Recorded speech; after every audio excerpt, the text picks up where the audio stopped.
Okay, good evening, everyone, and thank you for my 60-second webinar today. It's been quite an incredible journey. So glad to have Paul for the 60-second webinar for the amazing journey since a year and a half. So today the talk will be building your EQ muscle. I mean, we talk about emotional intelligence. We talk about the advantages and disadvantages of it, but how do you build it? This is what Paul will be talking about today. Paul Dubal from Canada, West Toronto, founder of Perfect Balance Consulting. Great to have Paul here again and to give back his time with a 10-hour gap already, 8-hour gap, sorry. So with quick housekeeping, as always, quick introduction, we'll have a quick survey. We've got a few surveys for you as well. Part 1, Q&A discussion, part 2, part 3, and then we'll conclude with bits and pieces as I always do. So thank you, 222 of you registered for today. Again, an amazing registration. Thanks a ton, everyone. Please email me just after the event for the certificate attendance and your feedback regarding the whole webinar and how you liked it, whether it's negative or positive. We'll ensure that we take your feedback on board. Gargantuan, thank you to Paul again for giving back his time. Thanks a million, Paul. Huge appreciate, of course, as always, and I'm sure we'll have to do many more in the future. Who I am then, I think you guys know me already. I'm not going to go through all of it, but love construction, love learning, love sharing, love people, passion about giving back. 19 years and 1 month of construction industry experience. And as always, honored and privileged and humbled to host the event to you today. So we're just going to go back to Menti quickly as we do. There's some interactive question there. So I'm just going to, if you can just go back to Menti, whether you want to swap your Google to another tab and type in 50572222, and that's menti.com. You can also try your mobile. Please log in. Good to see where you're watching us. I know mainly all colleagues are from Mauritius, but a few colleagues outside Mauritius as well would be fantastic. So I'm just going to go back onto Menti and please let us know where you're watching us from. So already we can see Bianca from South Africa, Andy from Mauritius. Good to see you. So if you can have a few more colleagues, and we've got a colleague from Qatar as well, Moon from Mauritius. Yeah, put your name on there and we'll go for the next question as well in a minute. But I'll give you about 30 seconds to Bashir. Nice to see you. So already we've got a few colleagues, 5 of you have just penned down where you actually, Kavi Shekhar, good to see you. Lusaka from Zambia, good to see you as well, Lusaka. Yeah, so William, good to see you as well. So already, as you can see, the map there with colleague joining us from different part of the country and the world as well. So I'm just going to give you a few more seconds before we, Usman from Bahrain, good to see you as well, as we move to the next question. So few more seconds before we kicks in. All right, so thank you, everyone. We're just going to move to the next question. We've got Mark from South Africa, Yannick as well. Great to see you all. Okay, so we move to the next question, and I think that's an important question, is what is your understanding of emotional intelligence? Before we really get Paul to explain to us about the whole EQ concept and how do you build it through various muscle, what is your understanding of emotional intelligence? If you can just put a few words in there as we go through. So just want to make sure this is working, and just waiting for you guys to put some comments. So let's just see, I'll give you a few more minutes there as well. Okay, so press S. Yeah, here we go. So control of emotion. What is your understanding of emotional intelligence? Control of emotion is a good one. The ability to understand. I am Terminator. I have no control of. Okay, we've got Arnold Schwarzenegger just with us now. Handle interpersonal, strong emotionally, serenity. So some rich word coming across through the menti.com right now.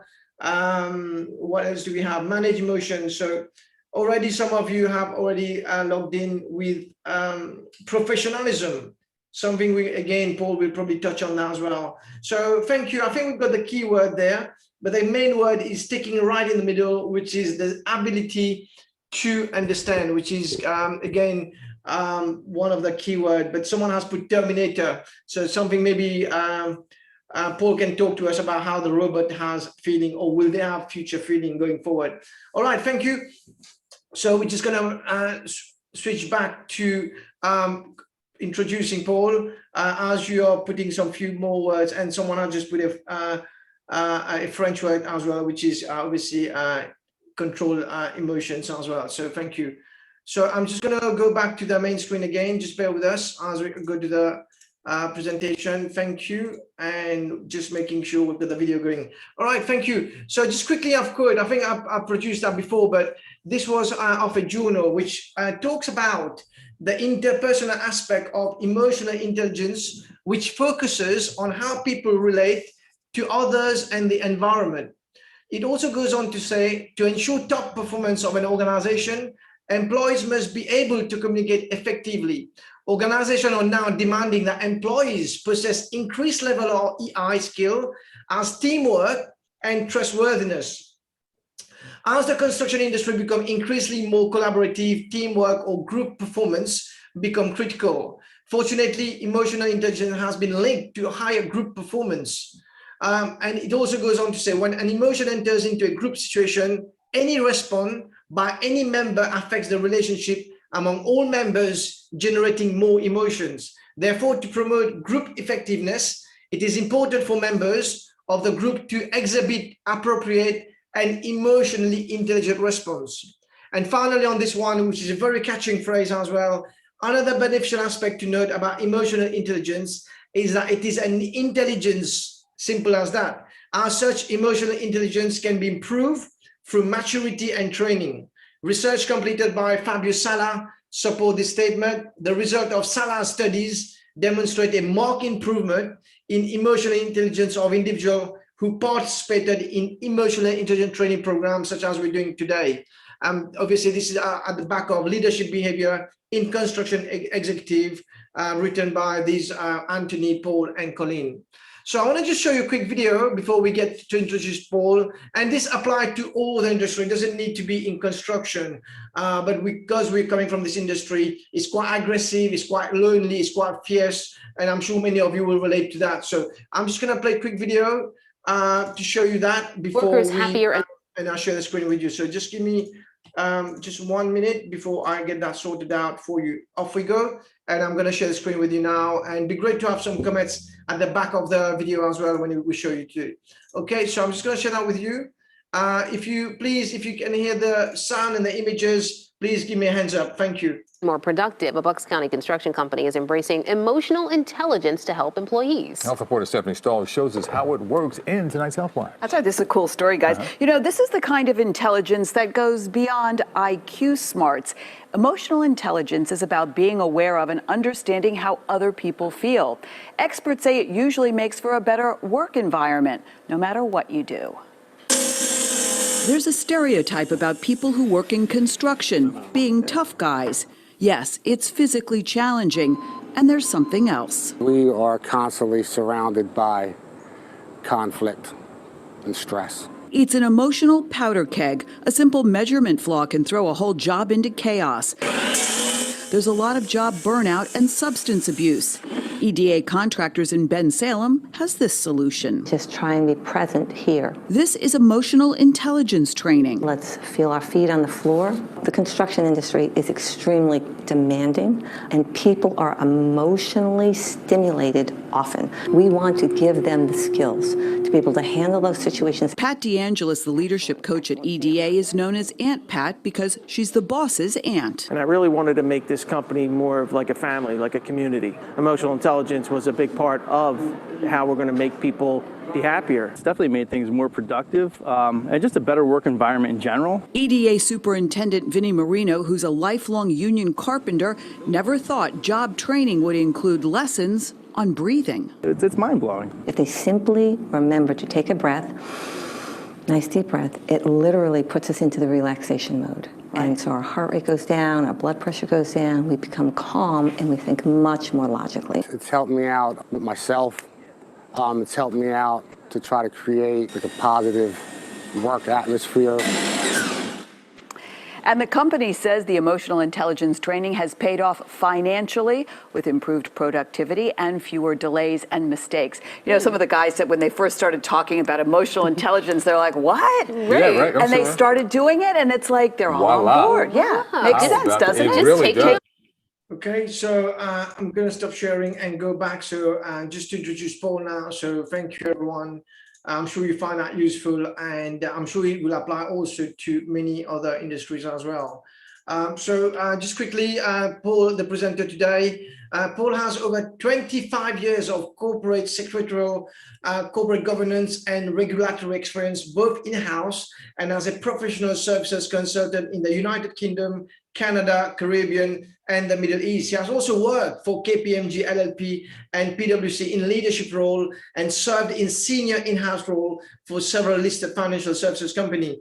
Paul's extensive experience of corporate life and research into emotional intelligence fired in him a deep passion for EQ could be applied to provide better working environment and better job satisfaction.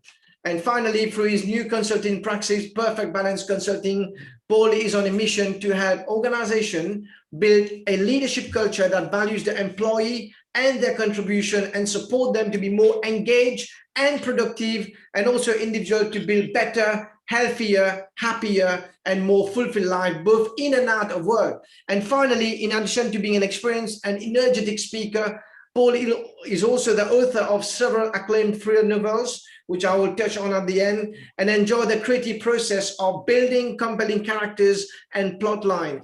Originally from the UK and now settled in Canada, Paul is a certified life coach for groups and individuals and a fellow of the Chartered Governance Institute of Canada. So please join me in welcoming Paul. And I'm just going to pass over to Paul now. And Paul, if you can put your screen on. Also, Paul, you were talking about you're writing a book as well on emotional intelligence for the governance sector, I believe. Yes, absolutely, Anil, that's right. So I presented a forum around my background being governance, of course. I presented a forum to governance professionals because it's an area that's evolving where now the traditional role of corporate secretaries in the past and governance professionals was very much just being somebody that was in the boardroom, that was very silent and the scribe, you know, taking minutes and being an administrator. Whereas now the role has evolved to be somewhat of a trusted board advisor. And therefore you need to build a degree of influence in order to fulfill that role. And that's where emotional intelligence really comes into that, because it's that ability to build relationships, to have the social awareness, being able to read the room. And of course, how do you build influence? By being professional as well. One of the definitions, I think, around EQ there that you mentioned, or that came up on the screen, was around professionalism. And that's why I really felt that it is a useful book to have for people entering the governance industry, governance professional industry. But you know, emotional intelligence is right across the board, and I think that's one of the things here, that it's a set of skills that can be applied in any profession. And even as we saw in the video, Anil, it's so important in the construction industry because of the propensity maybe for conflict to occur. How do you manage that? And that's really what EQ is very much at the heart of. And even Paul, even in IT as well, it can be any sector. It can be IT, it can be retail, it can be hospital, it can be pharmaceutical. Yeah. EQ is absolute essential.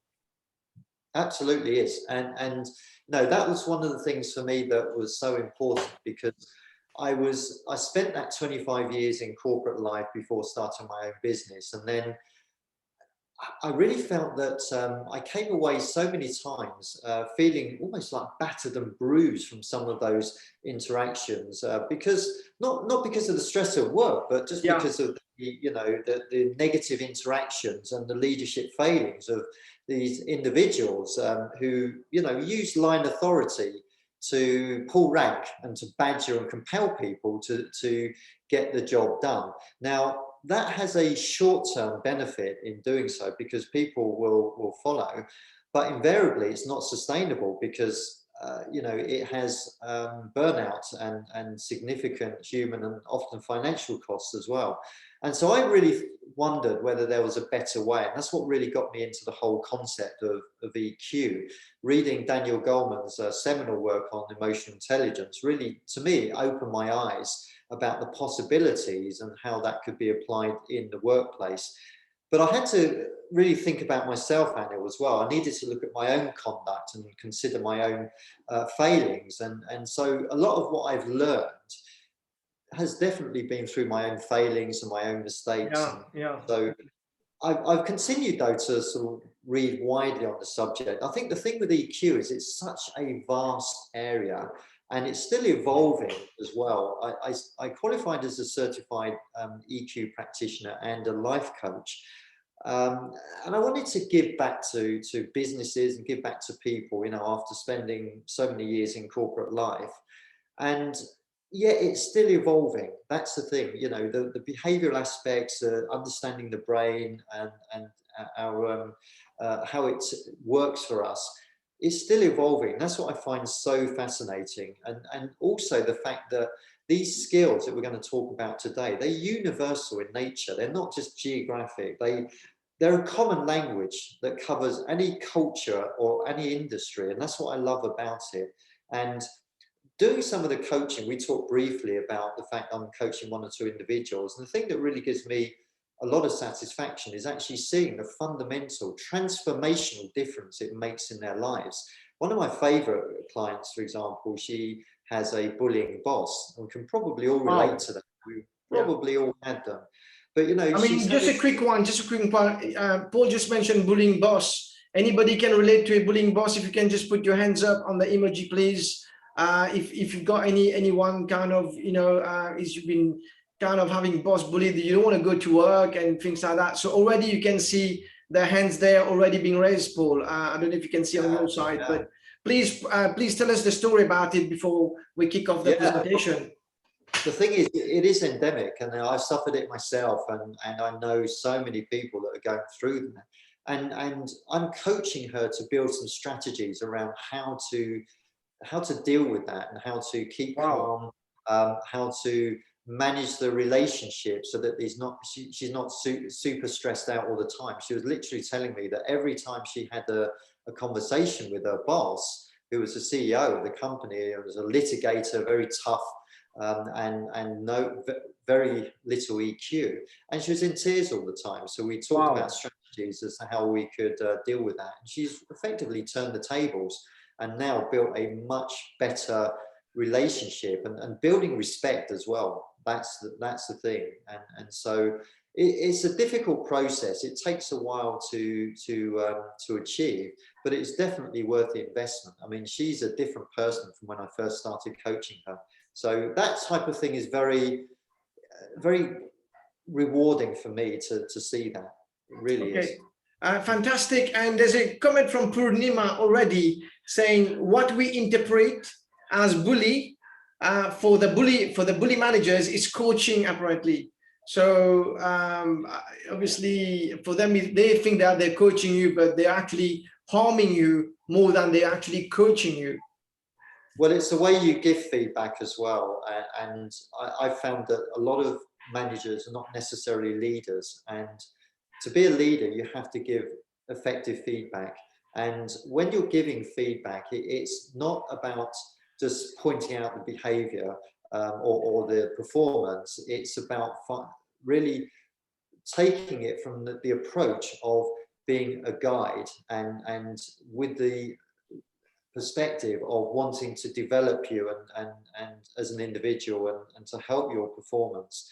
But so many people, so many managers, not leaders, come into it just as an attack because they're angry that something went wrong and maybe they look bad, for example. But coaching and giving effective feedback is actually about developing a person and giving them good signposts as to what to do in the future, but not to destroy them. And it's not a character assassination. And so that's what good leadership is about, is to motivate an individual to give it. Sometimes you need to give negative feedback, But if you can give it in the right way, it motivates the individual to better performance. And to me, that's a sign of a really good, strong leader. Okay, Paul, thank you very much. Take away your presentation. I know you've got a few slides, so it'd be great to share some of your wisdom to us already. 10 minutes of invaluable wisdom that you've given us, and we will do part one. So Paul will stop at part one. We'll take some questions. So Paul, take it away. And as again, thank you for giving all your time back. Thank you. Oh, thank you, Anil. Thanks for the opportunity. And hello, everyone. I'm really, really pleased to be here and to talk about EQ, because it's something, as I say, I'm really passionate about. And so I'm hoping that everyone can see my screen. So what will we be talking about today? Well, part one is an introduction to EQ. We'll be looking at what EQ actually is, including the 4 key components of EQ. Then we'll look at what the attributes are. How important is EQ to you as an individual? And what are the attributes of people high in EQ? What are the sort of types of behavior and things that they bring to the table? Then the most important thing, I think, today is, because we're talking about building our EQ muscles, is the EQ workout. And so we'll be discovering some effective, easy to follow exercises within each EQ component that will really sort of ramp up your EQ knowledge as well. Now, these exercises take a little bit of time. To build a habit, it takes 21 to 28 days or so of sustained practice, but I can assure you that these are easy and they're worth it, and they're worth the investment in doing that. So Paul, just a quick one. You mentioned about 21 to 28 days habit. Would you mind, from your experience, tell us a bit more about this? Because I think the participant will highly benefit about, if you do something for the next 28 days, it kind of it becomes a habit. Would you mind just give us an example? It could be, running for 15 minutes or studying for 15 minutes. Please, if you can just have that. I mean, I think that's going to benefit all. Absolutely, Anna. Well, it's really to do with the brain's neural pathways. I mean, we often think that as we get older that we can't learn new habits, but actually neuroscience research has shown that you can break down old habits and build new neural pathways. It's a little bit like if you've had a habit for years and years, those neural pathways in your brain are really very, very strong. And in order to break them down, you have to work on a new habit. So what you do is you build new pathways, and in creating that habit, what you do is you build a routine, and the brain starts to expect that routine will happen on a daily basis. And research has shown that 21 to 28 days is the time where, if you do it enough every day, sustained practice, that it becomes a habit, that you've built those neural pathways, and then it just becomes way easier after that time because you're now in a routine. So it's really hard to begin with, and the first, I would say, 5 to 7 days, very difficult to find the time, the discipline to do it. But once you're beyond that, then you start to build that routine. And at 28 days, you're almost doing it unconsciously. You built it into your routine. Doesn't mean you stop after 28 days. It just means it's now built into your schedule, and you're really now starting to build those neural pathways, and you're starting to make a difference in the exercise that you do. And that can be mindfulness, EQ training. It can be physical training as well. Same thing. Awesome. Thank you very much indeed, Paul. Thanks, Daniel. Yeah, it's a great question. And so, when we consider, these are some tough questions that we really sometimes have to ask ourselves, particularly if we are struggling with some issues, maybe mental health issues in our life. And work can be stressful. We know with COVID, obviously, it's created a huge mental health burden for so many of us around the world. And so some of these tough questions you have to ask yourself: are you feeling burned out? Are you struggling with life and feeling just overwhelmed by work and everything else? And do you wish you were in better control of your emotions? I was speaking to someone the other day, and he said to me, I feel like my life is a series of obligations. And so he wasn't getting any enjoyment out of life. And of course, that can also give you that sort of victim mentality. And so if any of these questions apply to you, well, 3 good things today is, well, firstly, you're not alone.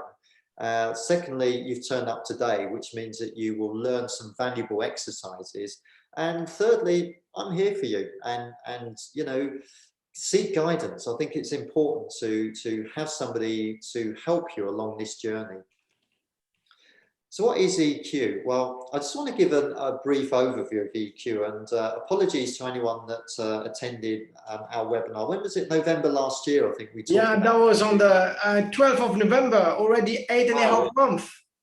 Doesn't time fly? It's incredible. Well, just wanted to refresh around EQ. So some of you may have heard a little bit around this, but extensive research conducted by the US government on 2 million of its employees, and supported by research by management consultants such as Hay and McKinsey, show that EQ is a key factor in high-performing individuals and high achievers.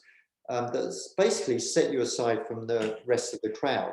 You know, so essentially it is a ingredient, if you like, for star performers. Because when you think about the technical aspects, if you're vying for the next role, often the technical side is fairly similar, the technical expertise of individuals, and therefore it's your EQ, your emotional intelligence, your soft skills that can really mark you out as a leader and will get you to that next step in your career. And so it really is that important.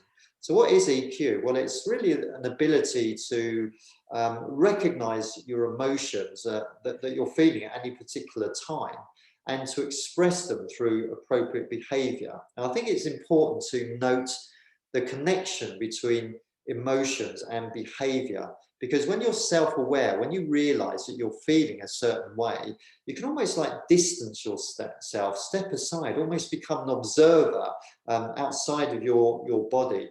And in doing so, those emotions can lose their intensity. What it does do is it gives you enough time to manage your emotions in order to regulate your behavior.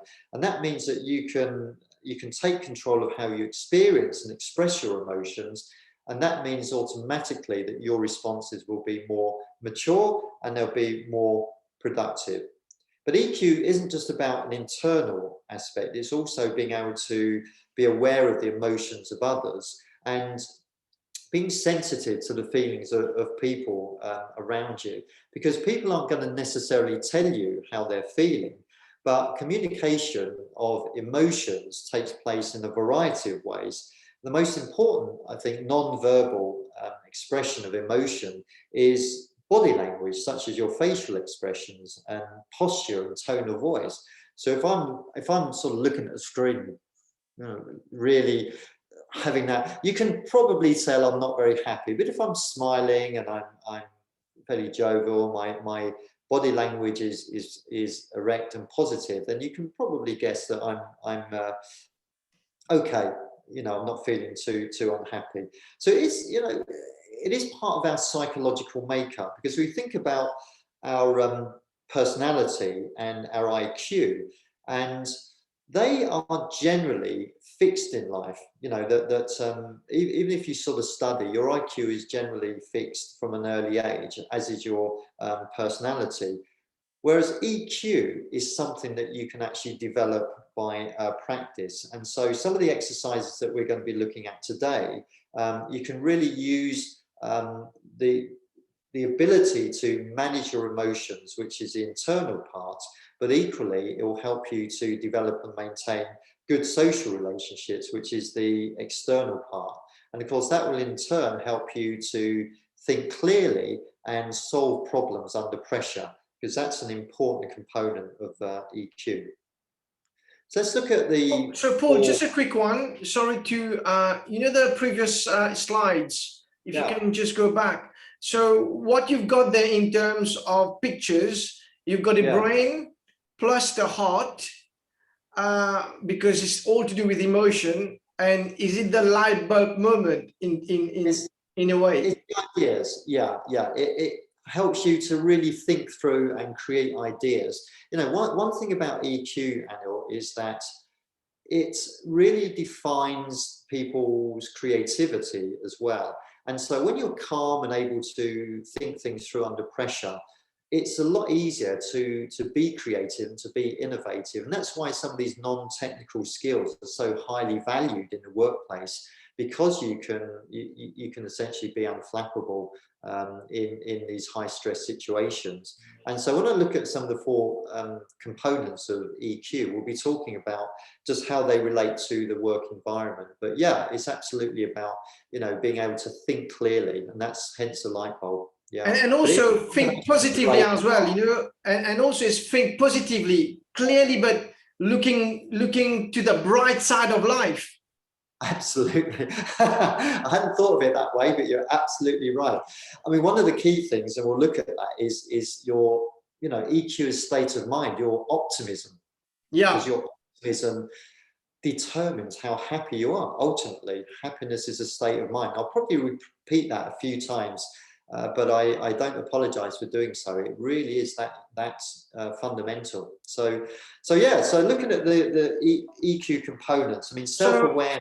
Paul, I'm just going to share your question quickly. It'd be great to pick up the questions. Just so when something goes badly wrong in your life, how do you respond? I ruminate about it for weeks and feel like a victim. I feel really angry with myself, like I'm a failure.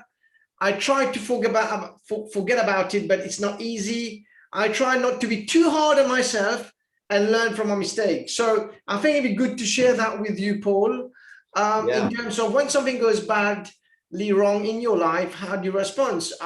You dwell on it, you feel angry, you try to forget about it, but it's not easy, or you try to be too hard on yourself and learn from mistakes. So already 45% of you have already voted. Let's just see. And so it'd be good to, before you kickstart the EQ component on that one. So I'm just going to end polling in about 10 seconds, Paul, because people are still voting. So when something goes badly wrong in your life, how do you respond? And already you've seen it there. So I'm just going to stop now and share that with you, Paul. So maybe you can share what the audience is thinking right now. Oh, okay. I'm actually really encouraged by that, because 2/3 of you are saying, I try not to be too hard on myself and learn from my mistakes. I think that's very encouraging that 2/3 of you are. But of course, it also means that 1/3 of you really struggle with this, that some of you ruminate about it, you feel like a victim, you're angry at yourself, and you're trying to forget about it, but maybe it just keeps coming back to haunt you. And that's where you really need to think about that. Separate the mistake you made from the person. Don't let the mistakes that you make define you as a person, because we are human. We all make mistakes. And so much about EQ is about self-care, and also learning as well, adopting a learning mindset, which means that yes, you made a mistake, and yes, you messed up. I've done it way more times than I can possibly remember. And I've learned through many, many years of being hard on myself, not to be so hard on myself now, and to, see what I can learn from that failure. And we learn more from failure than we do from success. And Paul, just a quick one, A and B, 20%, of course, they feel like a victim and a failure, and that's bad, right? Yeah, it is, because you can, there is a better way to approach it, and adopting that learning mindset. And it is, again, it takes a lot of practice and a lot of effort to really change your perspective around things. And I had one person that I was coaching that was very much like that, to the point where he felt absolutely bereft and depressed, because he was paralyzed by the fear of making mistakes. And when you are scared of making mistakes, it means that you don't do anything, you don't achieve anything, or you'll limit your ability to achieve things. And so it's so much about fear of failure around that. And so, all of those things, you need to be able to get past that. And it takes a while, for sure. It takes practice, it takes effort, and it takes guidance, but it can be done. The encouraging thing is you can get past that. And so when we look at some of these EQ components, you'll see how important they are in terms of your state of mind, as it were. So, like, if we think about self-awareness, you know, so much of emotional intelligence is about being aware of your emotions, and to me that provides for good intuition and decision making, but it also provides a good moral compass. It sort of gives you an opportunity to connect to your emotions and to understand what they're telling you in order to be able to deal with you know, stressful circumstances that invariably occur. And so therefore it needs a degree of, should we say, self-reflection. And so self-awareness is one of the cornerstones of EQ, because it all starts from being aware of yourself and why you're feeling, how you do in certain situations. So what does it look like? Well, in the workplace, the best manager I've worked for was a lady who usually remained cool and thoughtful. She showed utter professionalism in dealing with difficult situations. She gave really great feedback as I mentioned, how important it is to give effective feedback. And so she didn't shoot from the hip. She was very thoughtful and analysed her approach and just really about the ways that her emotions might affect her behaviour. So being aware is the foundation to then developing the next stage, internal stage of EQ, which is self-management. And so that means handling situations in an effective way and learning from them. And so marshalling our thoughts in healthy ways.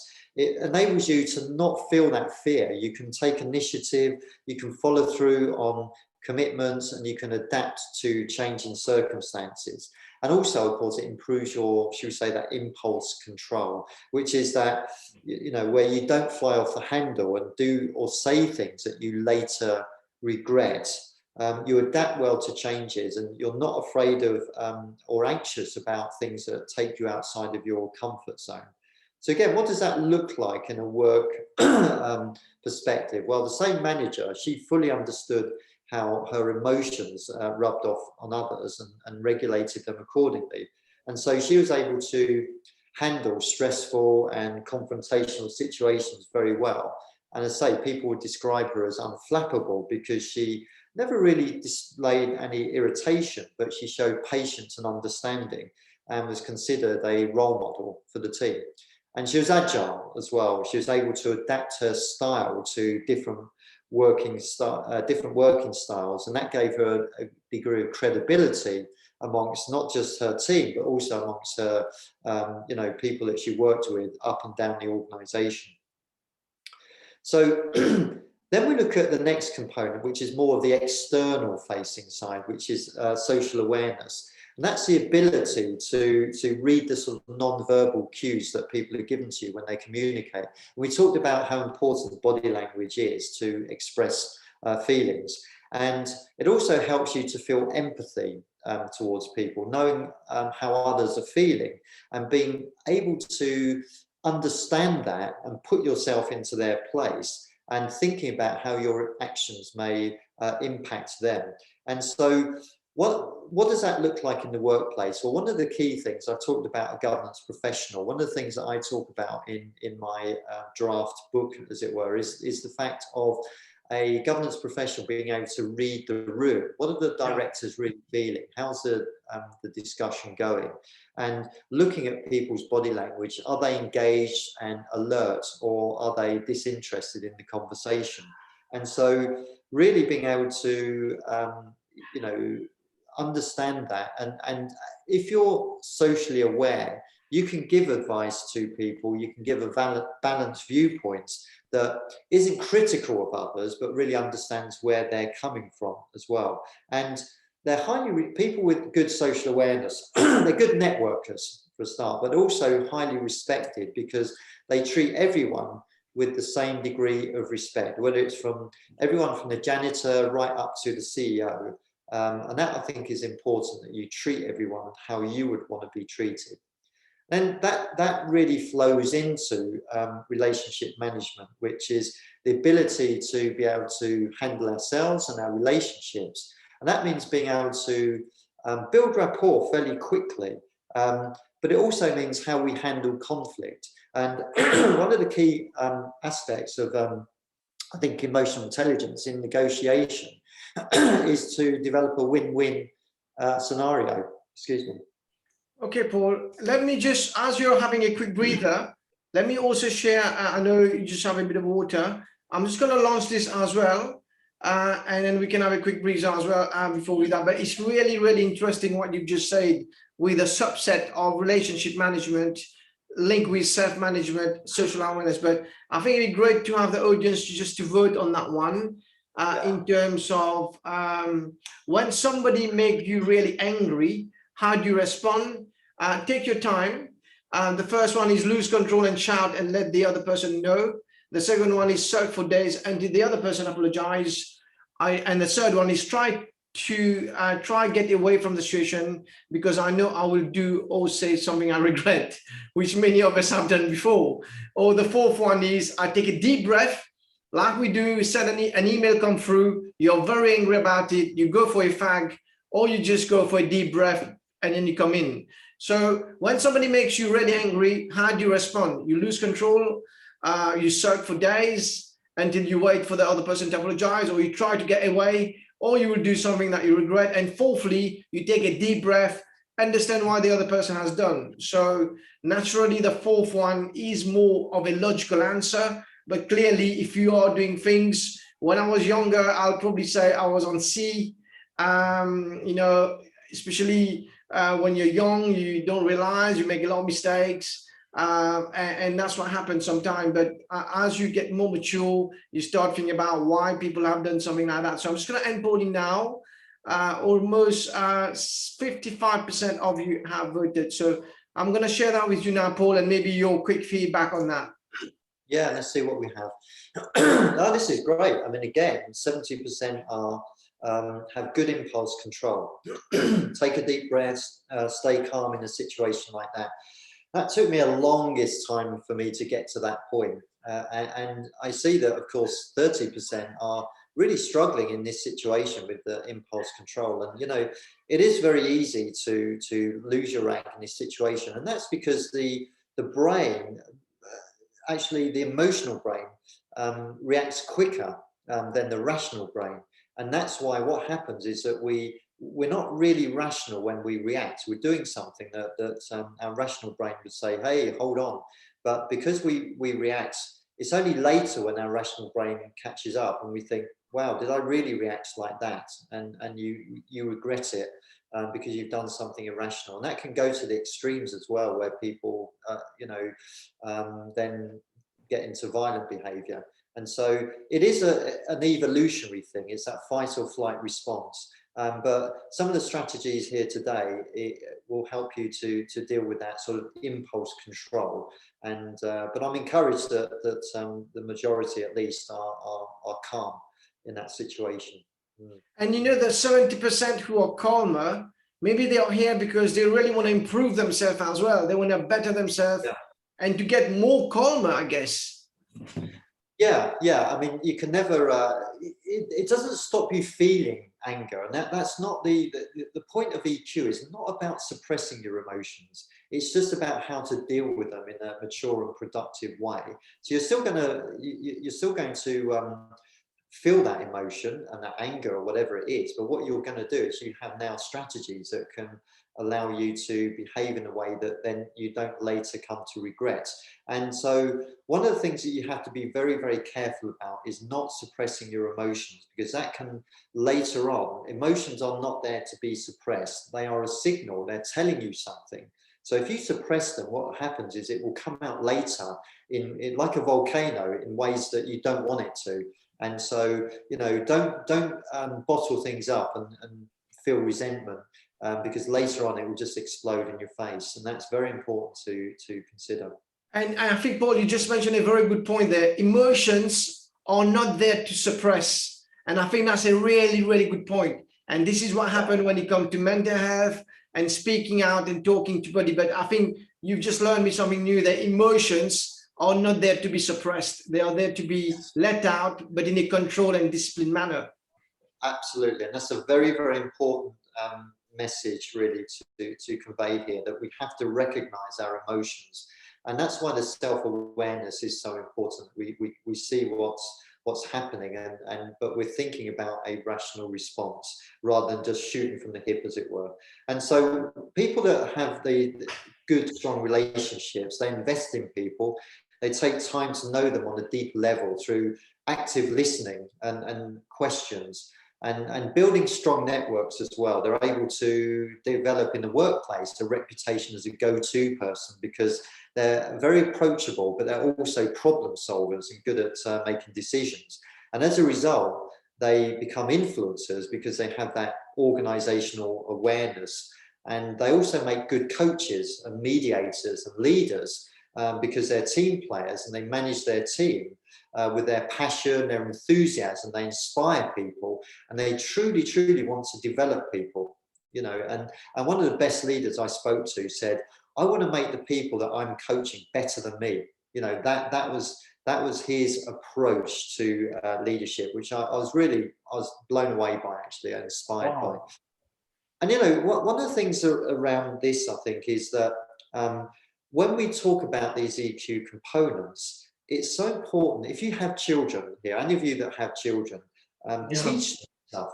Honestly, teach them this stuff because you're never too young to learn. And one of the things that I think is very important is that if you learn things from an early age, it becomes more automatic as you go through life. And, you know, for me, one of the biggest scandals is that they don't teach EQ in the school curriculum. That's and it's right. Something that I've been talking to a few schools about doing a presentation around EQ, because just creating that awareness, because it really will improve, you know, things like, or prevent antisocial behavior, improves their academic scores as well, because they're going to be much more motivated and able to manage their emotions and deal with the stress of exams and so on.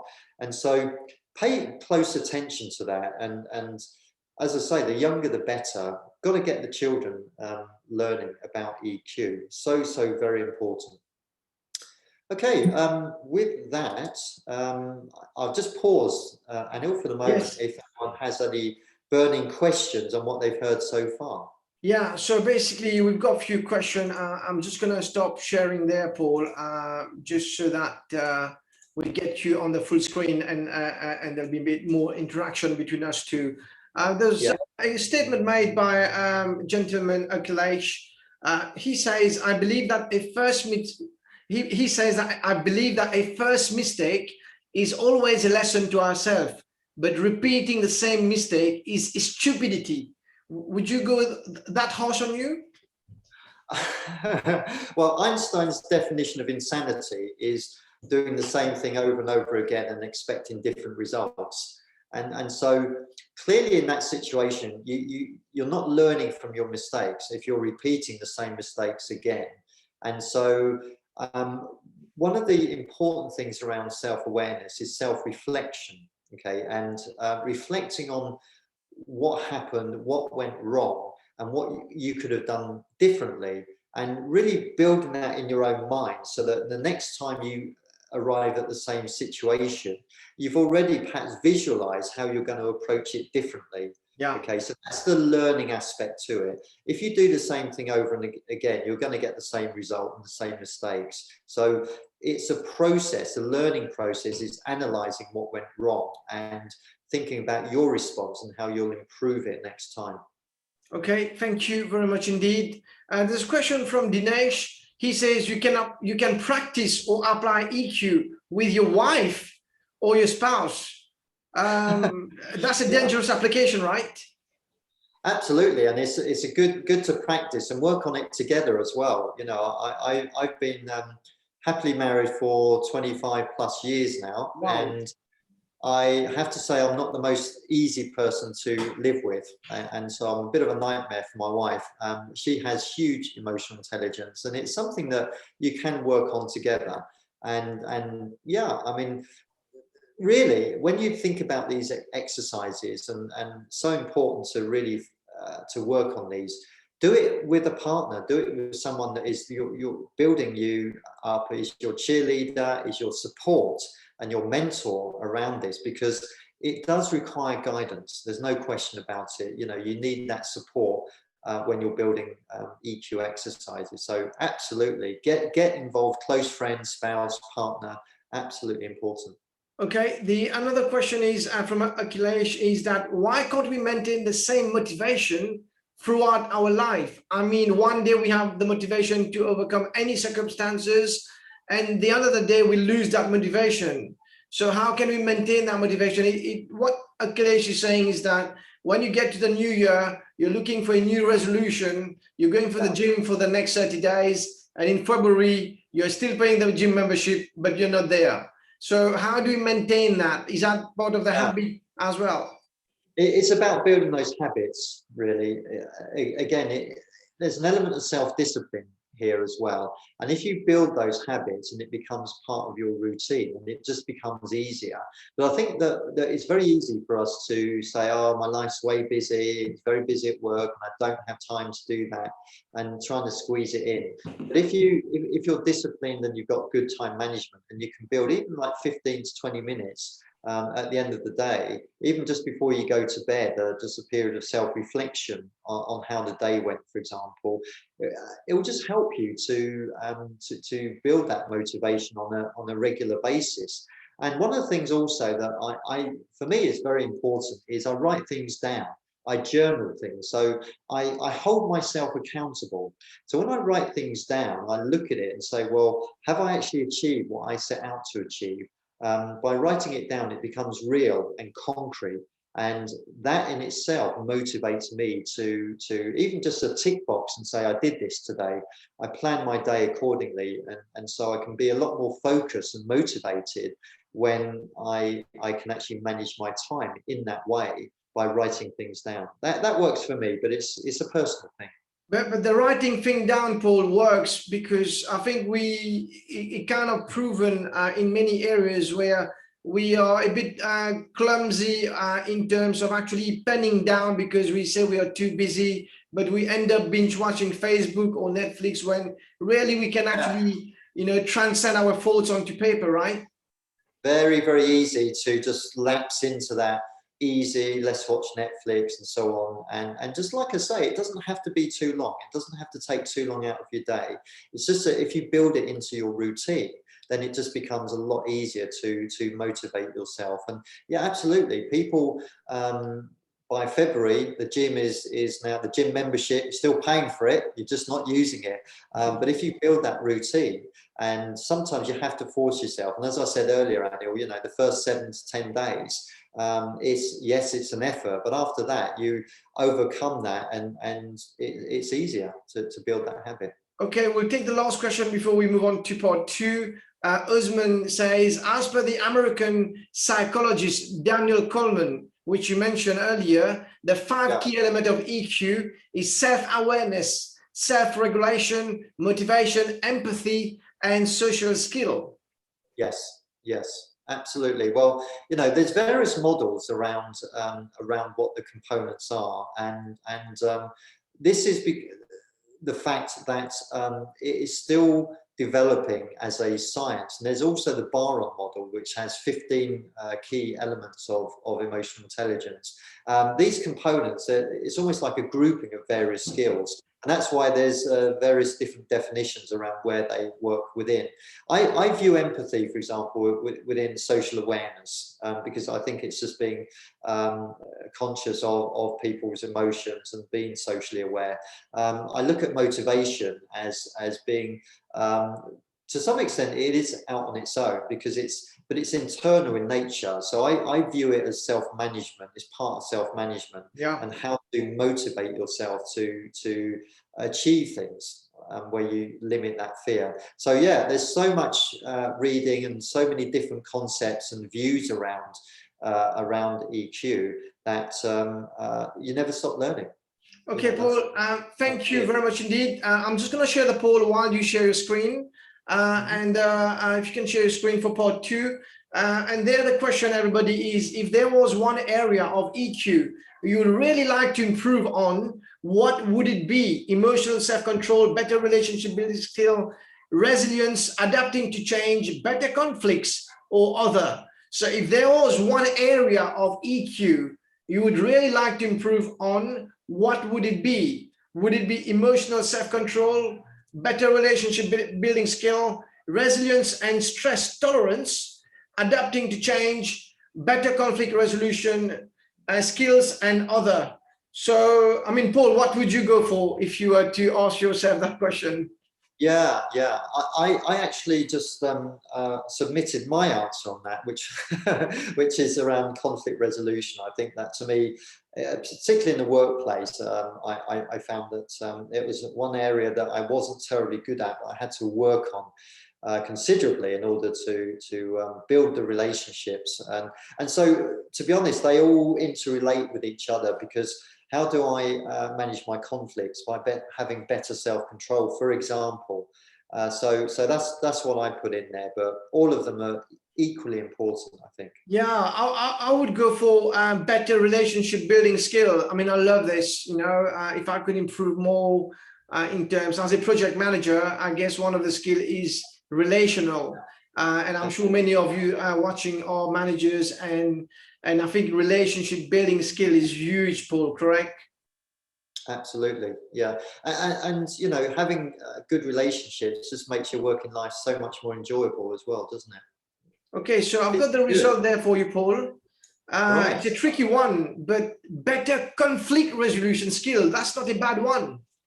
Yeah, 1/3. But actually, there's quite a variety here of answers. Everyone's gone to, you know, have answered the question, adapting to change. Okay, resilience and stress tolerance. To me, that's a big one, because I think we do live in a stressful society these days, and work can be exceedingly stressful. How do you build that resilience when things go wrong?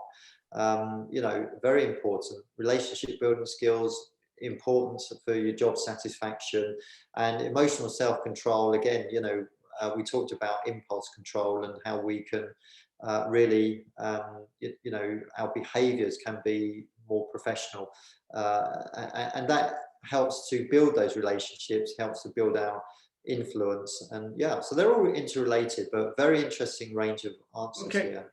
All right, Paul, thank you. All yours for part 2. Thank you very much indeed.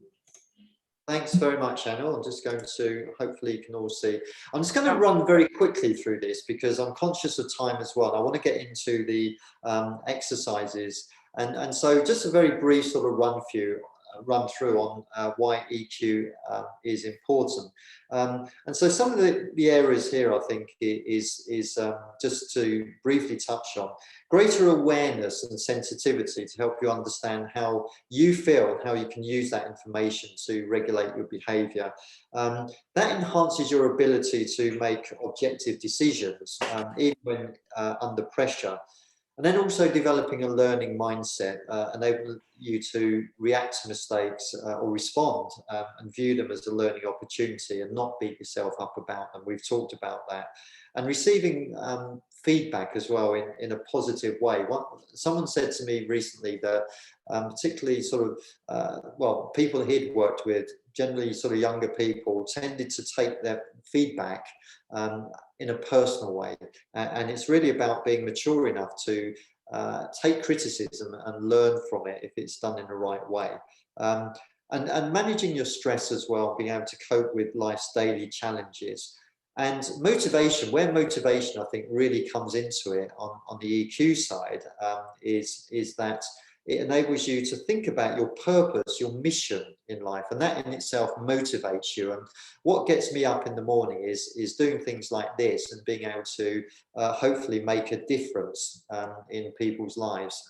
And you know, so we think about people that have great motivation because they have a mission in life. I look at teachers and doctors and other vocations as being people that are really strong in that area. It helps you to become more independent and assertive as well, and so negotiate outcomes that work for you. So again, you know, EQ isn't about being nice, it's about putting your point of view forward, but by doing it in a non-confrontational way.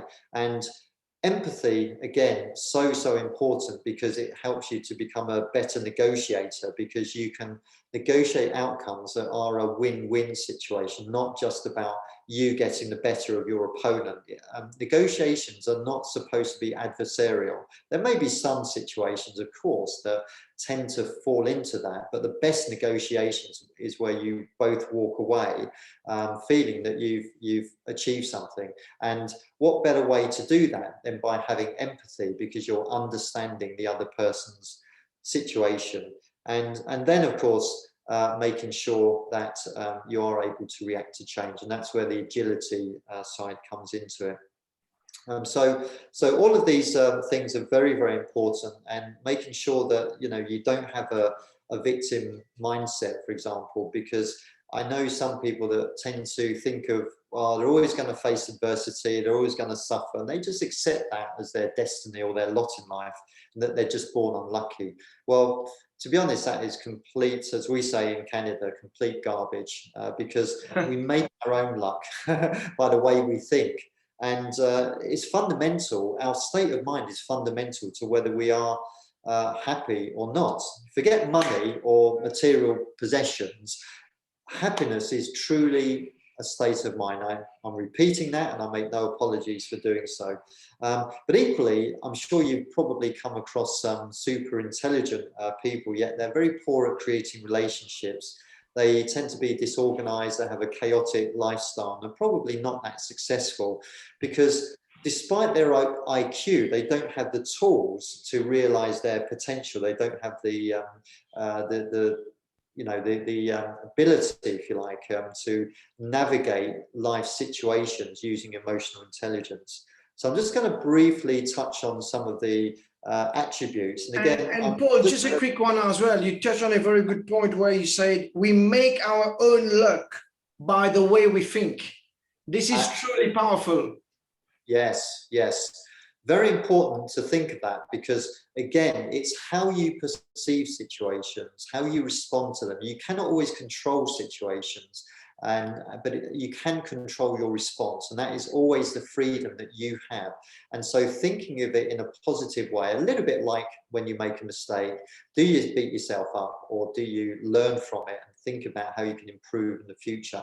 That's a hugely different mindset to how you're going to feel about the same situation. So your response is so important, and that's why some of these strategies here is about training you into more positive mindsets. And so what does an emotionally intelligent person look like? I'm just listing some of the things here, which really I would encourage you to do more reading around this, because each of these attributes could be a session in itself, and I do coaching in specific areas of each of these attributes, because each person's different, and they may be strong in some areas and really struggle in others. So emotional self-awareness, absolutely, understanding where your emotions are coming from, and self-regard is really being happy with yourself, happy in your own skin as well, and not losing your self-esteem. And one of the ways I think it's very important to do that can improve your own self-regard is to be kind to others. And I challenge each of you to do one good deed today and see how it feels. See how it feels to do one good deed for someone, and I can assure you, you will want to keep doing it. Because of the way that it makes you feel. Emotional expression, how you express your emotions. We talked about impulse control, being assertive, being independent as well, not worrying about what other people say, being self-reliant as well. Building those strong social relationships, being able to build rapport by networking, and just again, it enhances your ability to build strong friendships. And we know how important friendship is to our overall feeling and contentment and happiness. So, Paul, just a quick one. In terms of strong social relationship, now, probably many in the audience right now might be introvert. They are not out there looking to really make relationship. What would be the advice for you for people out there who aren't really into social relationship, when we know the huge benefit of social relationship in terms of networking and various opportunities? Yeah. It's a good question, and particularly if you're introvert, one of the most intimidating things can be going into a networking meeting and having to make small talk with complete strangers. And one of the things that I did, and I was a little bit like that. So what I did was I wrote down a script, which was just an initial icebreaker. And eventually I got to the point where I could actually I could rehearse that and get it off, off pat, as it were. And then you just flow into the conversation. Now, how do I do that? Building strong relationships, you can be introvert or extrovert. The important thing is that you listen to other people and you ask questions, because if you ask questions of people generally like to talk about themselves. So you can ask questions and you can actively listen, and people will really thank you for that, because we live in a society where there's so many distractions that often people don't really actively listen. And so if you can do that, that is a key to building strong relationships, whether you're an introvert or an extrovert. Some people like to have just a close circle of deep friendships. Others like a whole, like social butterfly, have a whole range of, should say, more superficial friendships, but a lot of people they like. It depends on the individual, of course. Okay, thank you. Empathy, we talked about how important that is. Gratitude, having a sense of gratitude. We talked about motivation, how some days we're not motivated, some days we are. If you wake up with a feeling of gratitude for all the great things that you've got in your life, that in itself will just make you naturally happier. You have your health, you have a job, that hopefully the one that you enjoy. And there's so many other things, good things that you can look at that are great in your life, and think about those, focus on them. And again, I'm a big believer in journaling. Write them down as well, and that will just remind you of how lucky you are. So that in itself just makes you feel that sense of gratitude will just help you to start the day in a more positive mindset. Social responsibility, again, having that sense of social responsibility, like I say, helping people, so important. I think of a quote by Winston Churchill. He says, "We make a living by what we get, but we make a life out of what we give." Wow. Okay, so thinking about how you can make the world a better place, very, very important. And would you mind repeating that quote from Winston Churchill, please? Say it slowly so we can write it down as well. I cannot say it as eloquently as Winston Churchill said it, but here we go. We make a living by what we get, but we make a life by what we give. Okay. Yeah. That's the element of social responsibility. Awesome. Thank you. Really, really a strong message. Problem solving skills, very important. Briefly go through these. Impulse control, we talked about, when we get angry and why we get angry, and understanding our responses. And again, flexibility, that agility, so important to be able to respond to situations and transition your emotions from one state to another, and being able to regulate them. And people that are flexible are good change agents in the workplace as well, because they're adaptable, and they often embrace change as well, and they're not afraid of trying something new. Stress tolerance, so important, because that can really decrease our performance, and it can have long-term health effects if we don't have strategies for dealing with stress. Optimism, of course, just that half glass full or is it half empty approach. Yeah. I think very closely related to the sense of gratitude. There's so many things that we in the world today that can give us cause for pessimism, but equally you can't worry about things that you can't control. And so if you're optimistic and dwell on the things that you can control, and your ability to influence those, and think of it that this is my life and I need to enjoy every minute of it, because there are opportunities for me to succeed. Life is a gift, and if we think about it that way, we'll make the best use of that gift. Resilience, of course, when things go wrong, and again, very closely related to learning through your mistakes, and ultimately your happiness as well. Yeah. This is really what it comes down to. You're going to be much happier, and I always say, to smile and laugh, more, you know, find ways that can do that, even if it's just watching a comedy when you're a bit down, or you know, just take emotions are so contagious. Okay, and when people are smiling and laughing, your brain, even if you don't feel like that, your brain is tricked when you're smiling and happy, or smiling and laughing. Your brain is tricked into thinking that you are happy. So when they say fake it until you make it, it really is true. You know, it actually makes you feel happier, and that happiness catches, you know, across the room, and people gravitate towards people that are smiling and laughing. And we talk about charisma. Okay, and it's as simple as that, that if you give positive vibes, people will just gravitate to you like a magnet. You know, so important. You know, so smile, make people laugh. You cannot go wrong. Okay, and Paul, just a quick one as well. Many of us chair meetings. Most of the audience have been in meeting. They are chairperson. They are part of a meeting, and many meetings are super tense. Like people want to just. They dread to come into the meeting, and we want to get out as quickly as possible. So why is that? Why can't we have happy meetings, happy chappy meetings before we leave? What's the problem there, Paul? Absolutely. Well, one of the best chairs that I ever came across was somebody that set the tone for the meeting. And yes, it was going to be a demanding and challenging meeting, and there was going to be some fractious debate. But he was always very, you know, very keen to make sure that that debate was in a way of mutual respect. But what he did was he cracked a few jokes at the start of the meeting, and it just set the tone. It relaxed everybody, you know. So people sort of, they were tense, yes, but suddenly, you know, a few little jokes, observations about this or that, you know, what the cat did, or something that happened on the way to work, whatever it is, it just lightens the mood, and just.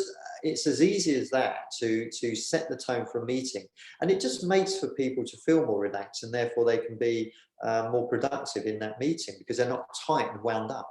Yeah, thank you, Paul. Yeah, no, it's a great question. So again, this is the end of part 2, and I want to really make sure that we have time for our exercises. But let's look at the next poll. Yeah, so the next poll is coming up is, how do you respond to feedback at work? I dread receiving it, but I have to put up with it. What choice do I have? I take it personally and find myself being defensive. I don't like it because it can hurt my ego.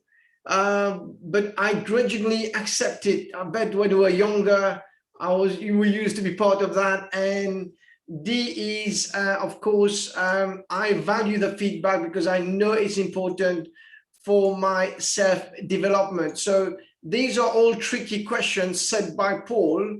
How do you respond to feedback at work? I dread receiving it, but I have to put up with it. I take it personally and very defensive. Or C, I don't like it because it can hurt my ego. And D is, I value the feedback and I know it's important for my self-development. So it seems like people are opting for D. So it seems like we've got some really nice colleagues watching us today. So already 50% of you have already voted. I'm just going to give you a few more seconds before I share the result with you. So, and I guess, Paul, as we're getting some more votes coming in, the D is more, I can see the way you structured A, B, C, D is like, the younger that you are unable to think maturely. But as you grow wiser and older, D is really what you want to hit, right? Yeah, absolutely. And, you know, the thing with emotional intelligence is that there has been some research, deep research around this. And the older you are, of course, the, you know, I guess the wiser you are, if that's the right term. And so you tend to be more mature in your responses. So I think that we naturally develop our EQ as we get older, quite apart from the aspect of doing consciously exercises to improve our EQ. So yeah, this is extraordinarily encouraging. 8 out of 10 people are saying, well, they understand the importance of feedback. I would hazard to say that those people that receive the feedback are getting it from managers or leaders that they respect, and That's it. deliver the feedback in the right way, that it's a coaching. And we just talked about it when you started. If you have the right manager, you will accept feedback. Absolutely, yeah, and you'll understand how important it is to your own development. But you know, sometimes I've been the subject of a character attack, and you know, again, you have to separate. When you're giving feedback, you've got to separate the action from the person and make it non-personal. And feedback delivered in the right way will definitely elicit the response that we have here, indeed, which is people will understand that why that feedback is being given, and they will respond to it. And that in itself, feedback is a great motivator if it's delivered in the right way. Absolutely. So, yeah, very encouraged by those responses. So thank you, Paul. Let's move on to part 3. We've got time, don't worry, we've got time. Let's move on to part 3, and then we'll pick up questions at the end as we conclude. Yeah, so let's look at the EQ workout plan. Okay, I call this, and it's really just asking some questions of yourself, and these are exercises that you can take away. And I think hopefully, will we share the slides with everyone? Anil, after. Yes. Are you okay for me to share the slides? Absolutely, yeah. And the reason I'd like to is because these are things I want everyone to really sit down and look through, because I may not have enough time to really go through them in any degree of depth. That's why it's important to just have them there and think about what to do. So if we think about, you know, why do we do the things that we do? So this is about monitoring the things that you're doing, and start asking yourself, well, why are you doing them? Is it for you? Is it for someone else? And what's the purpose? Is it helping you, or is it helping someone else? So at the end of the day, and again, using that 15 to 20 minutes at the end of the day, reflect on what you've done, why you did it, and what you could have done differently if you had the day over again. And this will help you to identify the most important things, and are you focusing your time on the right things, the things that are most important to you. And so, as I mentioned before, many people live by obligation, consistently doing things for other people and complaining about it. And so this exercise, just by asking yourself that question, will help you to learn to focus and really to know yourself better and what's important to you. And allied to that is, of course, the second exercise, which is listing your values and your beliefs. What's truly important to you? What would you put your heart and soul into, given the opportunity? What are the immutable beliefs that you would never compromise on, even in the face of extreme pressure? And there's one section in my book that I talk about ethical and moral compass, and how important that is for a governance professional. And I'm sure it's true as well in the construction industry. You know, that it's important that you hold on to your values, and that provides a framework for all of your actions as well. People with strong values, they tend to be more motivated and focused because they understand what works for them. For example, they may turn down a better paying job if it doesn't meet with their values. So consider, when you do the first exercise, what did you do today? How did that align with your values? That's important. Exercise 3 is making a list of your daily emotions. And so again, you know, we talked about making sure you don't suppress your emotions, and understanding what emotions you felt during the day. And you can list down events that occurred during the day and what the emotion was that was attached to that, and why you felt as you did.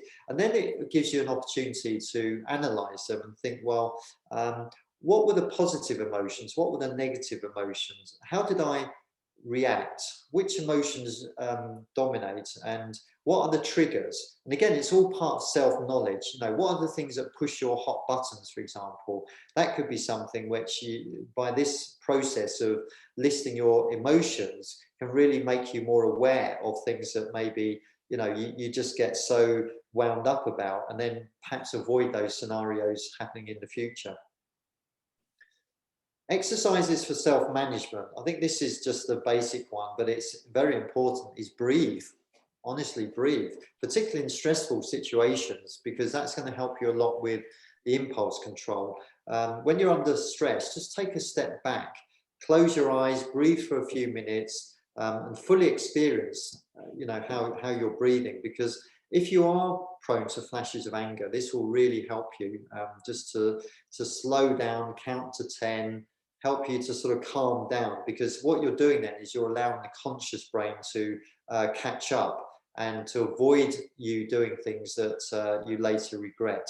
And so just again, as part of that evening mindfulness, just practice your breathing. And it really does help. The breathing, the body and the mind are so closely interrelated.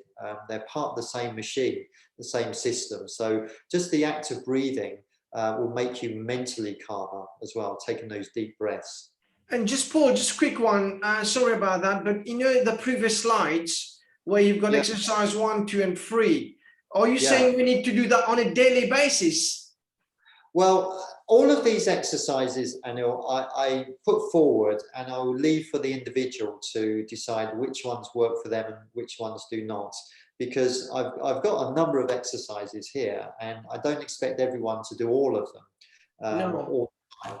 I think it's about deciding what works for you. What is important, I think, is building the habit of spending around 15 to 20 minutes in the quiet time, before you go to bed, maybe in the quiet room, and just thinking about some of these things. As long as you've built that habit, it doesn't necessarily matter whether you do exercise 1 today and exercise 2 tomorrow. Just making sure that you're building that routine into your day. And what I'm trying to get to, Paul, is that all these exercises that you're actually telling us and informing us about is the end point. The end goal is to make us a better self of ourselves, really. Exactly. So that's what we're trying to do, right? That's the end goal, is to be a much more reflective, much more informed, and much more, someone with full of gratitude. Yeah, building that mindfulness, and these are things that you can do on a regular basis. You don't have to do all of them, but it's a journey as well, and it's a journey of self-improvement. And so we never reach our destination. We'll never get to a point where we can say, okay, I'm done now. I've achieved what I'm still learning these as well, and it's a daily ritual, if you like, for me, to just continue to work with them. But honestly, the investment in time will repay itself many, many times over. So let me just briefly run through some of the others. To me, this is a important one, how to deal with the past. I was coaching someone that was really stuck in the past, and we talked about ruminating over things and being severely burdened by the past. And so the important thing here really is to just think about asking certain questions of yourself. I mean, when you think about bad events, try and reframe them. And this is really the exercise 5 and exercise 6 are very, very closely interrelated. Was what happened definitely a bad thing? What lessons have I learned from that event? And how can I use those lessons to bring good into my life? And so sometimes you can liberate yourself from unpleasant memories. And there's a whole body of work around NLP, which helps you to reframe and deal with events from the past, and to view them through visualization techniques in a more structured and powerful way that can help you to eliminate and reduce some of those feelings, those negative feelings you may have about things that have happened. Because we've all had bad events that have happened to us, but the past is the past, it's gone. And so much of this is about letting go of the past and looking to the future. Okay, and just asking yourself some of those questions that really means that the past is gone and you've got to look to the future.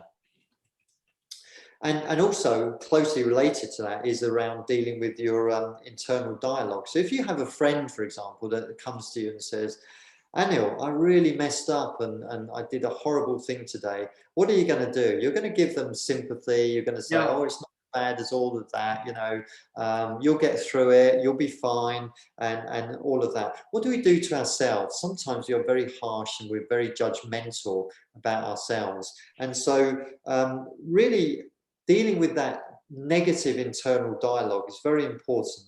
How do we do that? Well, firstly, it's about being aware of your thought processes and writing down every time you become aware of your negative thoughts. And again, as you write them down, you question them and you tell your internal critic that these thoughts and perspectives are not valid and they need to be more positive.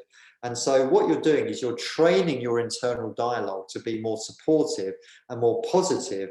And so how do we do that? Well, we think about every time, we write it down when our internal dialogue is critical of us. And we also practice turning negative statements into positive ones. So we can replace self-judgmental thoughts such as, I'm an idiot, by saying, I made a mistake, or accept responsibility for your actions by saying, well, replacing it's all my fault, to what can I do to rectify this? Okay, so it's a way more sort of positive aspect, and that will again train your internal dialogue to be a lot more supportive to you rather than being a critic. And that can make a fundamental difference to your state of mind and ultimately your happiness as well. And I just mentioned this one as well, working on sleep hygiene. I think it's very important because sometimes if we've had a bad night's sleep, then we do feel very negative when we wake up in the morning. And sleep is absolutely critical to our own physical and mental well-being. So thinking about your sleep hygiene, developing proper sleep practices, and there's a whole body of research around that. So I just point that out. I'm not going to go into that really. We don't have time to do that. But just really think about your sleep patterns, because they are critical to your physical and mental health over long term as well. That's the thing. Getting a good night's sleep is probably the best medicine and the best preparation for EQ that you can get. Very briefly, social awareness. Again, focus on the people in front of you. We talked about how, there's so many distractions in life that it's very difficult sometimes to do that. And active listening, people will really appreciate for that. Giving your full attention to the person in front of you, asking questions, and also showing empathy and giving supportive statements such as I understand. It's a great way to build rapport and to deepen those relationships. And again, we talked about one of the questions you had, Anna, was about, how do we build those relationships? Well, if you focus on people in front of you and you practice doing that and listening to people, that's something that you can practice on a daily basis as well. And similarly, people watching, I think it's good to observe people and their interactions, because it just gives you... This is the first time I've heard this, Paul. Go people watching. Wow. People watching. My wife's a great people watcher. And what she does is she views people and she looks at the interactions, and she can tell how they're feeling just by the way that they hold themselves, carry themselves, how they interact with each other as well. And how they, their facial expressions, body language, all of this can help you to develop your skills, of being able to read the room, develop your empathy as well. And so, yeah, really useful exercise to just watch people and their interactions. Okay, don't be too creepy about it, just do it from a distance. That's the only thing. Okay, so very briefly here, some exercises for relationship management. And I think these are important in the corporate world, which is where my focus is. Remembering the little things, they're very important to say, just having courtesy and politeness. And sometimes we've forgotten that in the friction of modern society. Just saying a thank you, a please, I'm sorry, and don't shy away from expressing gratitude, because again, that's important to build relationships. And also, one great way of building a relationship is using a person's name as well. We talked about active listening and how important that is, and asking questions. But a person's name, when it's said back to them, is one of the most beautiful things that a person can hear. And so it's a great way to build rapport. And Paul, Just a quick one as well. I could not agree more with using people's name. I mean, I was working with an architect recently, and he kept mentioning everybody's names all the time. And it was so heartwarming. Every time he would say, Tom, what do you think about this? Or Neil, what do you think about this? Or Tom, and it was keep going on. And I could see the synergy.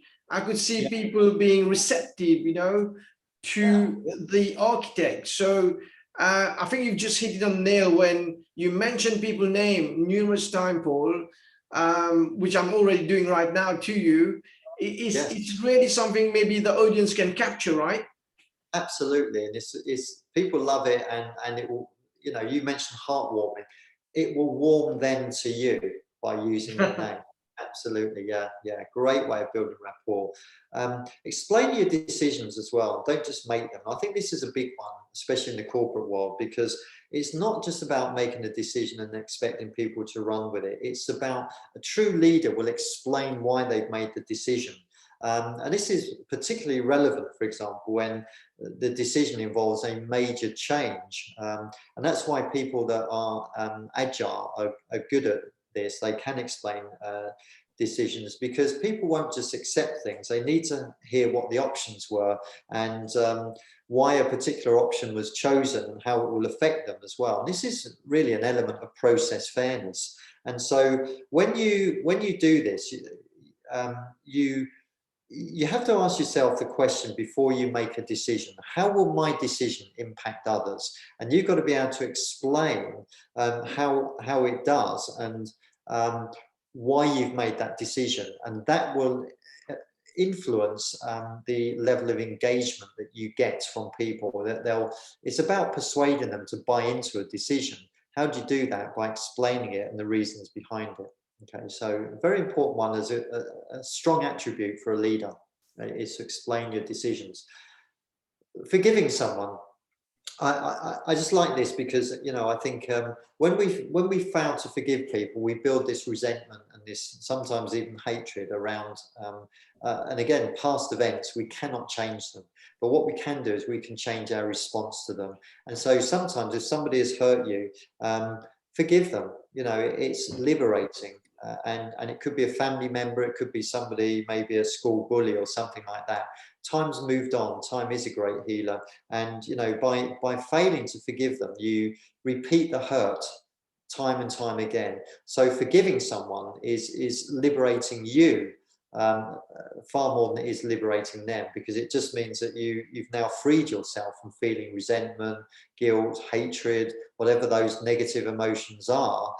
You can free yourself from it just by deciding, what, enough time has passed. I'm going to forgive this person, and it could be actually an old friend, and it could be an opportunity to rekindle a relationship that maybe had gone sour, and then it caused grief at the time. So it's very powerful to forgive someone. And finally, let's not worry about what other people think about us. We live in a society, particularly in social media, where we're all judged, and people sometimes will spout their judgments behind a computer with that anonymity of their vitriolic opinions. But you know what? If you're independent, if you're strong, and confident enough in your own ability, you can free yourself from other people's judgments. And so it's very important here to, when somebody is trying to judge you, how I approach this, and this is again an exercise that you can really practice, is to challenge them back by asking questions. What gives you the right or the authority to make such a comment or to judge me? And tell me all of the reasons you base your comments on. Have you considered that you may be perceived by others as being critical and judgmental? And why do you think I should listen to you and respect your opinion anyway?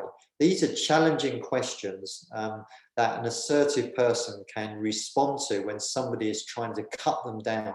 Okay, these are things that, particularly I think when somebody is giving you hurtful feedback, then you can respond in that way. But if somebody, again, is giving you feedback that's designed to support you, well, obviously, that's different. We're not going to take that approach in that situation, in a business situation. but it's important to recognize the validity of a person's opinion. And social media, I'm sorry, but 99% of what gets said on social media has no validity in my view. Wow, 99%, right? Yeah, well, particularly when people are making critical judgments, when they have no empathy and they don't understand where the person's coming from, you know, because most people are judgmental. They do not have empathy because they have not bothered to try and understand the other person's situation. And so you can challenge that by saying your opinion is not valid because you have not considered other perspectives. Okay, so that really covers 14 exercises. Don't expect you to do all of them, but you know, think about them and Paul, practice. just a quick one on your previous slides. Yeah. I mean, we've got a bit of time, so don't worry about that. I mean, I think it's just so interesting as well. But if you look at exercise 14, yeah, free yourself from other people's opinions and judgment. We are always at the back of our mind. When we are doing something, we are thinking what the other person will be thinking of. How do you really, what are the few advice and tips you can give us to think like, okay, I'm just going to focus on what I'm going to do and I'm not worrying about anything else? Yeah, I mean, depends on who's, you know, giving the judgment, of course. Sometimes they can be people that impact our career. So you have to be respectful of the person that's giving, you know, the feedback. And that's why feedback done in the right way is not critical and judgmental. Okay, but what I'm talking about here really is the those situations where people just have a go at you or you know, criticize you for situations that they have no right to do so. And so if you're self-confident, if you've considered your course of action and you've considered how it will impact others, and you've gone through that mental process and you are happy that you know, you've considered all of those perspectives and all the other options, okay, and you're therefore invested in your decision, then if you can do that and if you're able to explain why you've made a decision, then that in itself is a natural defense against people's critical judgment. Okay, and that's what it's designed to do. So again, it all flows in very closely to problem solving, decision making, and being independent as well, being assertive enough to ask those challenging questions when you are unfairly judged or criticized. Absolutely. Let me just, before you move to the last few slides, I just want to share your question there and for you to have a bit of a breather as well. We've got about, you know, 10 minutes, 15 minutes to go to conclude. And the question here is, take your time, everyone, is how do you react to other people's critical comments and judgments about you, which we just talked about right now. I can't believe that. So how do you react to other people's critical comments and judgment? I take it to heart and I feel useless and worthless. It does happen sometime. The second one is it affects me because I feel angry. How dare they judge me? Again, we've been there before. The third one is it depends on who made the judgment as to how I feel. And the fourth one is no one has the right to judge me. I do not care what anyone think. And I've just said as well in terms of, you know, it depends on the situation. So if I just want to just repeat that quickly as we got like 20 seconds on that one. How do you react to other people's critical comment and judgment about you? You take it to heart and you feel useless and worthless, or it affects you and you get angry and you go to say, how dare you judge me? Thirdly, it depends on who made the judgment as to how I feel. And finally, no one has the right to judge me and I do not care what anyone think. So this is a good one. And I'm now just going to end polling on this one, Paul. And yeah, it'd be good to have your feedback on that one. And C is kind of the favorite of the audience. Yeah, it's interesting actually. I actually opted for C as well myself. 75%, 3/4 are saying it depends on who makes a judgment. I think that's fair because, of course, you know, if you respect the opinion of the person, of course it's going to impact you, and it's going to regulate your behavior as well. I think that if you think about the fourth one, where no one has the right to judge me, and of course that's a valid viewpoint, 18%. But it can be mildly aggressive as well, because I think that, you know, we do have to recognize that our actions do impact others. And whilst we don't want people to criticize and judge us, equally, if we get feedback in the right way, it's good to listen to that and to take that on board. Because if we didn't, and if we just went ahead and just didn't care in life generally what people think, that in itself could really cause us to behave in inappropriate ways. Okay, so it is about being thoughtful, but recognizing that when people are judgmental, when they have no right to be, that's when you can turn around and ask those challenging questions. But I think it really, to me, it depends on who is judging and how they're judging as well. That's important. And Paul, you just mentioned something very, action do impact others. I found out very strong as well. Yeah, they do, because you know, we don't live in isolation, and we have to think about how our behaviour really affects others. And there is this thing called the ripple effect as well. And again, it's about, particularly in the working environment, how your behaviour can impact others. And that's why we talk in governance, we talk about tone from the top, and making sure that the board and the senior management are role models for the correct behaviours, because they ripple down through the organisation. And you know, good behaviours will create an emotionally intelligent organisation of motivated people. You know, okay, so I've got your last question before we go into summary, Paul. And the question is, if you lost your job tomorrow, how would you feel? Disaster, I would be in a tailspin, a real shock. I don't know what I'm going to do. How will I cope? The sea would be worst thing have happened. I will survive somehow, which we're currently doing right now in COVID-19. Or the third one is, this could be a great opportunity, a blessing in disguise to try something new. I'm going to start planning immediately. So there you go, guys. If you lose your job tomorrow, how would you feel? A disaster, real shock, worst thing, or it could be a great opportunity. What would be your one, Paul? I know you're mature now, so it could be D for you. But when there was the younger Paul 25 years ago, would that have been a real shock maybe, or disaster? Oh, well, it's happened to me twice in my career, Anil. And really, when it did happen, it was a huge shock for me. But on reflection, it actually was the best thing that could have happened. It was an opportunity. So your initial feelings about it may not necessarily reflect what happens eventually. And I think the important thing here, this all speaks to your resilience, okay, and your confidence to be able to move on with life. And so, yeah, I would have been in the tailspin. I would have been shocked and wondering what I'm going to do now. And when it did happen to me the last time, it was at a very vulnerable point in my life. And so I really needed to pick myself up and decide how I was going to move forward. And yeah, it was challenging, absolutely challenging. And Paul, and sorry, Paul, there are many young people watching you right now, and many aren't very happy with the job. They're always thinking like, what I'm going to do next. What's your advice to them? Well, I think ultimately, true happiness is doing what you love to do, okay? But there's always ways in which you can make the job that you're doing, because you have to recognize that this is the job you're in.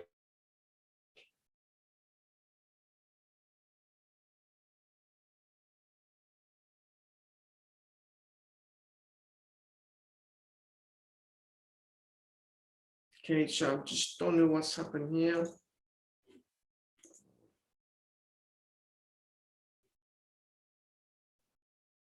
I mean, can you hear us, everyone? I don't know if you can put your hands up.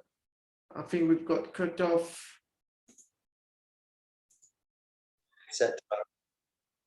And then he would give a guided tour as they drove through the New York streets. And so he got so many comments and accolades about being a wonderful bus driver. Now, he probably would have preferred another profession, but what he did was he made his job the most enjoyable it could be, whilst giving back to others as well, making them feel happy, because he changed the mood of the whole environment around him. And that's where I think the laughing and the smiling and all of those are so important. So so in answer to your question, Anil, it's about making your working environment the best it can possibly be in your situation, whilst also planning ahead for future achievements that you'll undoubtedly make. So just keep a positive mindset and you will get through it. Awesome. Thank you, Paul, and all yours for the summary and for a quick recap. Yeah. Thank you. Yeah, very quickly, you know, practice the exercises, get feedback, you know, get a guide. We talked about having a partner, friend to help you with these exercises. Keep asking yourself those questions, because that is such a fundamental part of self-reflection, and that daily reflection is going to help you to create habits that will, over time, will really make a transformational effect on your life. It really is that fundamental, that you know, once you do this, the impact on your life will be so much more positive. And then when you smile, you won't have to fake it to begin with, you know, because you'll just naturally be happier and more content and more motivated. You'll be a star performer at work. All of those things by working through those you know, those attributes and working through those exercises. Like I say, seek guidance as well, because like everything, you know, we don't when we learn something new, we need tutors, we need guides, and you know, coaches and things like that. So don't be afraid to reach out, and if anyone ever wants to reach out to me, I'm always happy to, you know, give my perspectives on some of these areas. And Paul, just a quick one. There's a question on the chat box as well. It's from Kinu. Kinu says, how frequent these exercises have to be performed? I mean, I talk about it, whether it's going to be daily or fortnightly or weekly. What's your advice generally? Well, I would say that the daily reflection is important, and 15 to 20 minutes or so at the end of the day, for example, to really build these habits in stone, as it were. You know, that's important to create that habit. So initially, you want to be doing it on a daily basis until it builds into, you've built those neural connections and you've built those habits. And 21 to 28 days is the time that it will really be embedded in your brain. So I would say that the initial investment of that time will then get you into a routine and get you into a habit. Going forward, you don't necessarily need to be as you know, disciplined as that, but you'll probably find you actually quite enjoy it, and it's become a routine and you built it into your timeline, so you'll probably want to continue doing it. A number of these exercises you can just do in your daily life as well. For example, the people watching, you know, that's and practicing effective and active listening. These are things that you can do in your work environment as well. So if you plan and strategize about, you know, these things, I'm going to try this today at work, or I'm going to try that, I think that's a good approach as well, because you then just naturally will continue to work on these exercises, and before you know it, you've just got way better than you were previously. Absolutely. So Paul, thank you very much indeed. Can we have a big round of applause for Paul, please, from Canada, with an 8-hour difference in West Toronto, giving us a huge amount of wisdom. So we've got about 7 minutes to go. Paul, I'm just gonna share a few slides before I come back to you to conclude at half 12 your time and half 8 our time. So I was going to share this with everybody before we conclude. So just give me 1 minute, and you can have a quick breather as well, Paul. So Paul, thank you very much indeed. There'll be a few questions coming in now, I can see. So I'm just going to share that with you.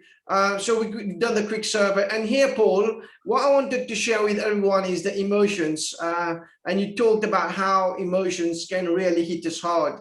I've got a survey which I really want to share with the audience here now. Is this is a question coming from us. It's really who enjoy his or her job. Because I think, Paul, this is fundamental to EQ as well, where do I really enjoy my job or I do not enjoy my job? And I think this is becoming very, very important, especially in countries where we have limited opportunities and we can't really thrive. So who enjoy or his or her job? And many reason is purely because you see, as we are voting there, is often we arrive at work with a whole stack of things worrying us. It could be money, health issues, family issues, dispute, loan, and all these come together. Paul, what's your say on this? Because tomorrow, some of us will go to work on a Saturday for half a day and back on Monday or Sunday. What's your advice to us by bringing all these in our head, like this showing here, the blue dot? What's your thoughts? It's a very interesting one. I think that we spend so much time in working life, and it often defines us. And we spend, the bulk of our conscious waking hours working to some extent. And so it's fundamental to our inner peace and contentment that we do enjoy our job. I think it's very important. And when we perhaps, there's always going to be aspects of the job that we do not enjoy. And so getting back to my story about the bus driver in New York, when you think about, well, I don't enjoy my job, what is it that you can do to make it better? Is it about maybe building better relationships? And so for me, one of the important aspects, and I think that we've lost sight of during COVID, is the social aspects of going to work, because I found that was always very rewarding to work with colleagues that really became my friends, and we'd have a good banter in the office and good laugh. And I do actually miss that, when people are remote working. It's way harder to do that, to build that same camaraderie and that same teamwork. And so that's one of the challenges that are facing employers at the moment is how to build that same sense of teamwork. But what you can do is, if you're not enjoying your job, of course, you have to think about why that is and what you can do to make it better. Maybe it is improving the relationships you have at work. Maybe it's thinking about how you can change some of the tasks that you have by speaking to your line manager to give you tasks that will speak to your skill set as well. And I think it's very important to have this sort of self-analysis, okay? And again, the self-awareness is important. If you do an inventory of what your strengths and weaknesses are, and really then what your values are, then you can take that information and you can use it to build, should we say, the profile of an enjoyable job, or a perfect job for you. That's right. Now, you're in the job, you can't change it. What you can do is you can use that information to change some aspects of that job in order to make it more fulfilling for you. But you've got to work with your manager and your bosses to do that. And this is where the negotiation and the assertiveness comes into it. But then they can see that you'll be way more motivated. So that would be my advice for those 15 that say they don't enjoy their job. Awesome, Paul. Thank you very much indeed. And I've got a few more slides before we say thank you to you. And I've got a final question, of course, which I'll share in a minute. So I think, as we know, everyone, emotion management that Paul just talked about, pressure right from the outset in construction industry, meeting deadline for various projects, working within tight budget and time constraint, as we always do. Every project is different alongside new people, not enough time to bond with colleagues, conflict in meetings, dispute, and all this advice as a result of we can be unaware of the impact that we have on people. And when others express dissatisfaction or become uncooperative, defensiveness and sensitivity can be the outcome. And it's all the one in green, and which Paul just touched upon, right, Paul? Yeah. All of these things can cause a negative working environment. And as I say, for me, it wasn't ever the task that caused me stress in my job. It's more about the interactions with people. And if you can improve those interactions and build those relationships, the task itself just becomes way easier. Really. Absolutely. Does. And finally, this is what we get is a happy team as well. As you can see, not very often employees leave their boss to such a height. Just quickly, and then the books, if you want to delve into some more books, Paul books will come out. I'm sure we'll celebrate that book when it come out. But there's a book there for emotional intelligence by Teovasky. What makes emotional intelligence have such a big impact on our life? As human beings, we make most of our decisions and take most action based on our feelings and emotion. If we know how to control and navigate them, we thus gain the ability to better manage both our personal and professional life. Another book there as well is, I'm just gonna be, again, you can check out.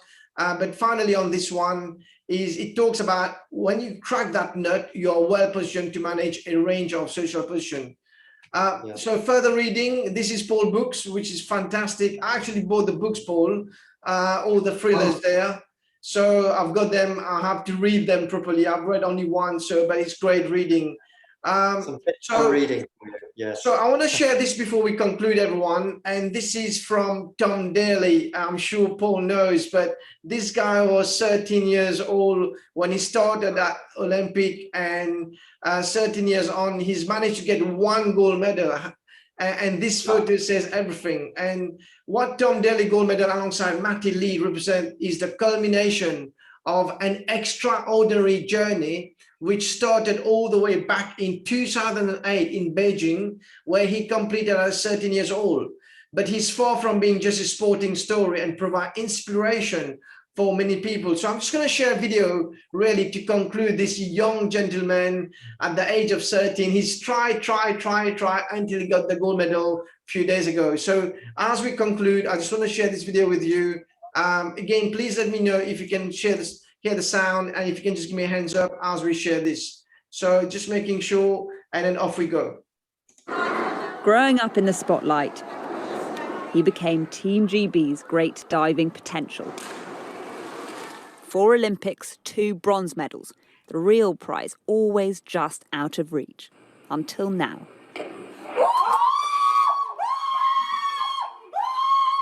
As Tom Daley's husband reacted on Instagram at his home pool. Oh, I'm so proud of them.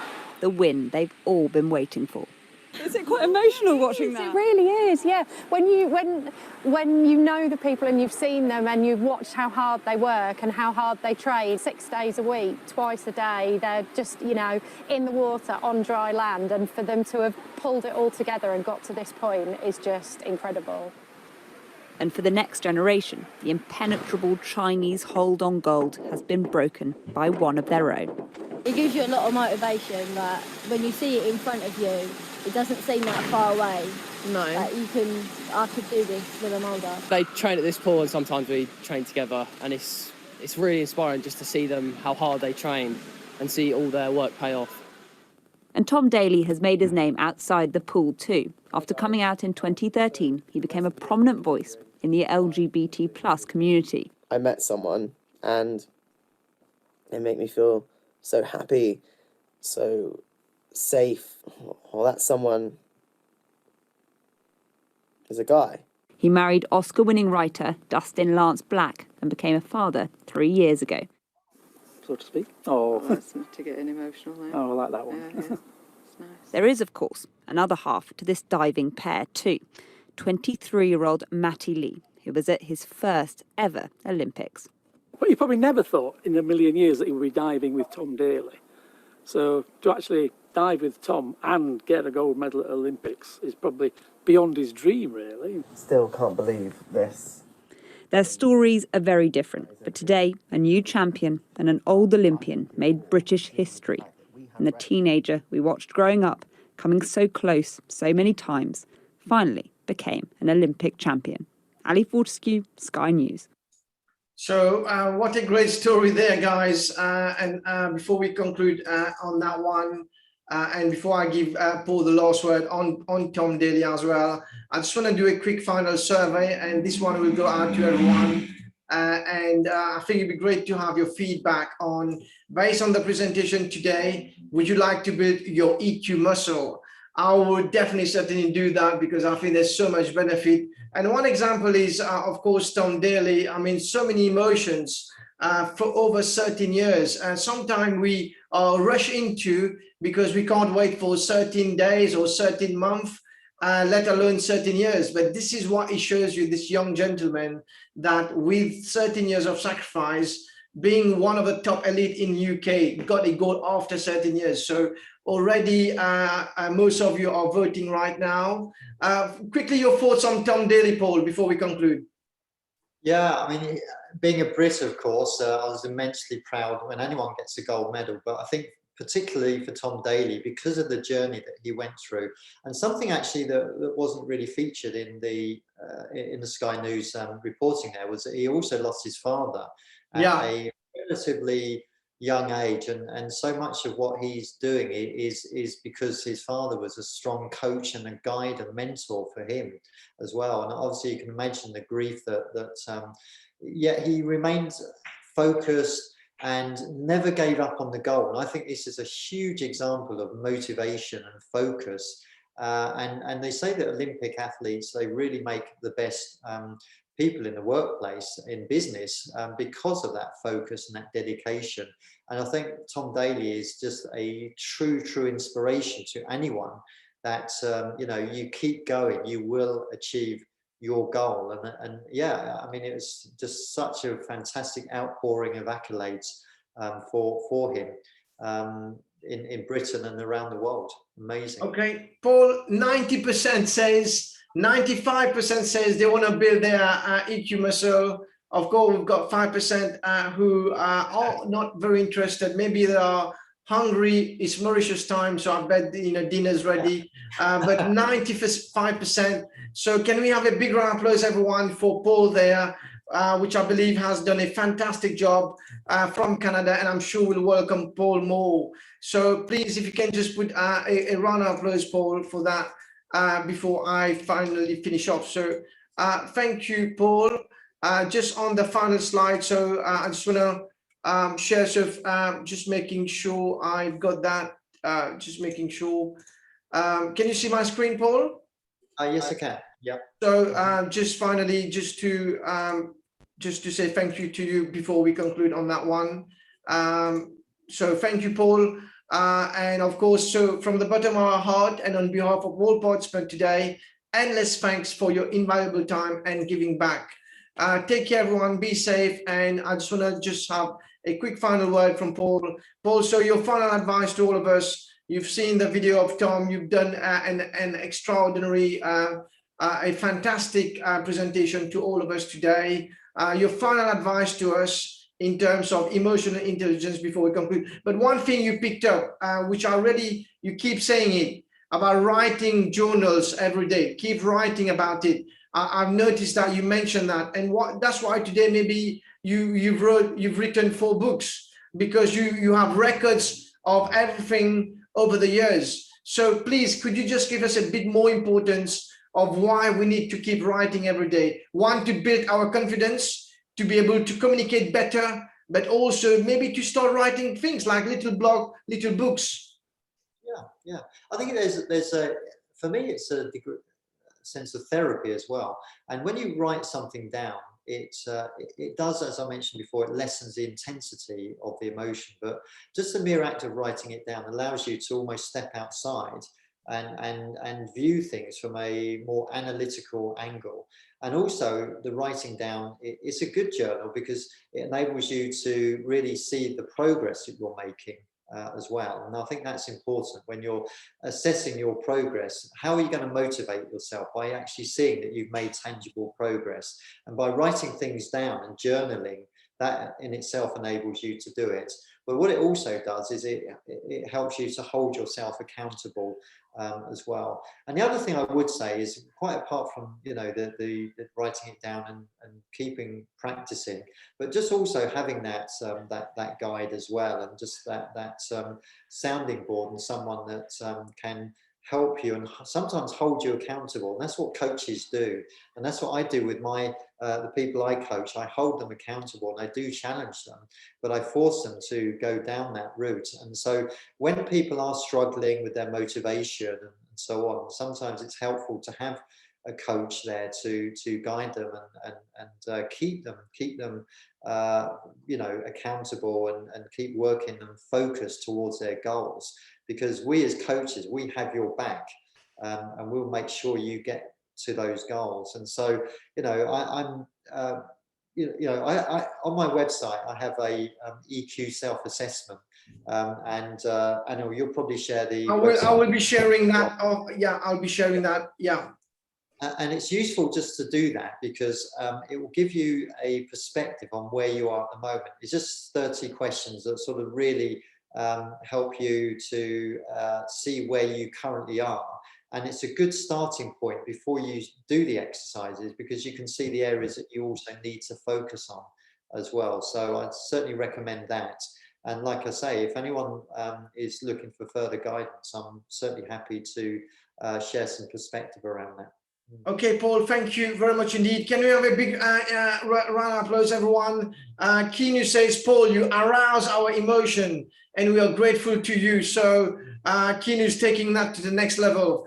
So fantastic. Thank you very much. Please email me for certificate attendance and also your feedback of how you found it today. It's amazing because when I started, I said, Paul, we'll try to stop in 1 hour and 30 minutes. Here we are at 2 hours and 10 minutes. So we'll be doing a certificate attendance of 2 hours. But there's so much to talk, Paul. And that's the thing, you know. So Paul, thank you very much indeed for giving back your time. I'm usually grateful as ever. And hopefully we'll get your books, which I'm waiting for, and I can't wait to read it. When are you looking to launch your book, Paul?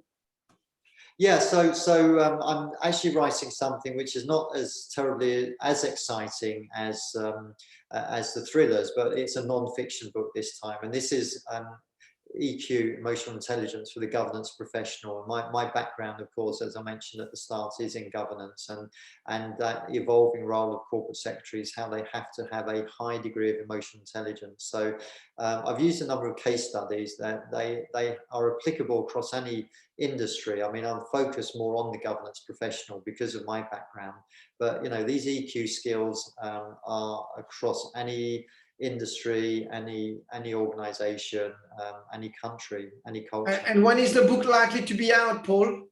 It's a work in progress at the moment. I'm planning to have the first draft completed before the end of the year, and hopefully then if I can find enough support to get it out and published sometime hopefully middle of next year. Awesome. All right, thank you very much, Paul, and take care, everyone. It's been exciting today on a Friday evening, and it's Friday morning for Paul, almost afternoon now. So, Paul, thank you very much indeed. Take care, everyone. Have a great weekend ahead. Thank you. Thank you, everyone. Take care and see you soon. Thank you very much indeed. Thank you.